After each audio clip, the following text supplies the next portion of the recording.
Bună ziua! În videoul de astăzi vreau să vă arăt cum funcționează acest Pix reportofon, cum îl porniți, cum înregistrați cu el și ce funcție are. Îl deschidem și vedem că înăuntru are, pe lângă manual și alte accesorii, are și căști. Asta înseamnă că puteți asculta ceea ce înregistrați pe Pix direct cu aceste căști. Avem și o extra rezervă de pastă. Și avem și un cablu de încărcare. Eu vă recomand înainte de prima folosire. Hai să vedem dacă are și o baterie, ca să nu luăm unul fără baterie.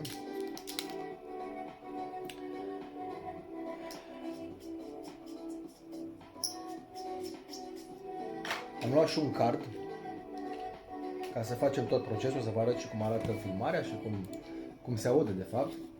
Pentru că este un reportofon, asta nu e un Pix de spionat cu cameră, avem și așa ceva, dar ăsta este un Pix doar cu voce, doar un reportofon. Da? Și ținem apăsat pe el, probabil neavând card o să indice becul roșu și o să pâlpâie.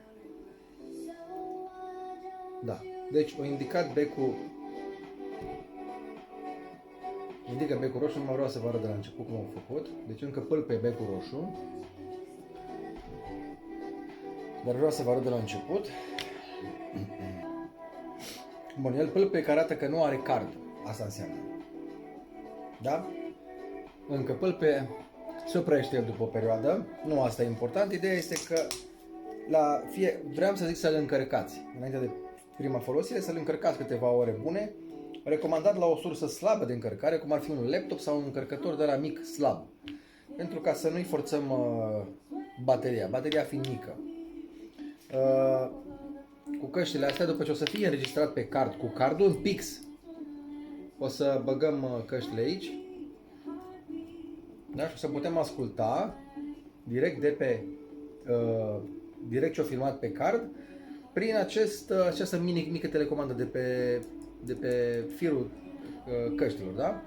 Băgăm în ureche și dăm next și ascultăm toate filmările. Asta e o parte. S-a și stins becul ăsta.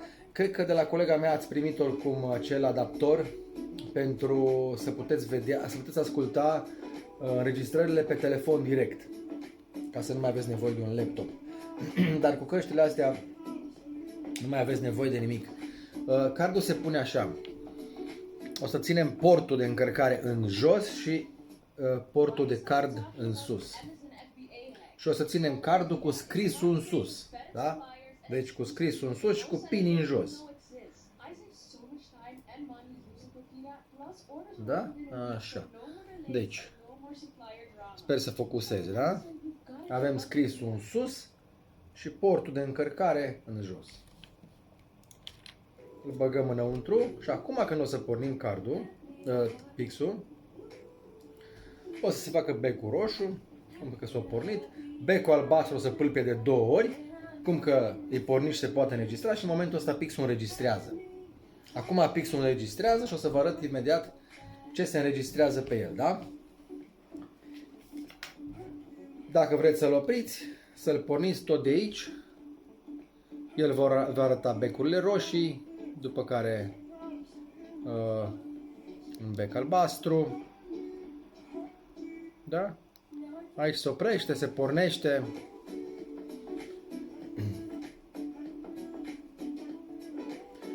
Și acum o să încercăm să băgăm căștile, să vedem ce au filmat până acum. Băgăm simplu căștile în el, dau muzica mai încet, aici să văd dacă pot să pun eu să se audă acolo la telefon. Așa, și dăm un... Hai să vedem. Oare unde are Aici oare?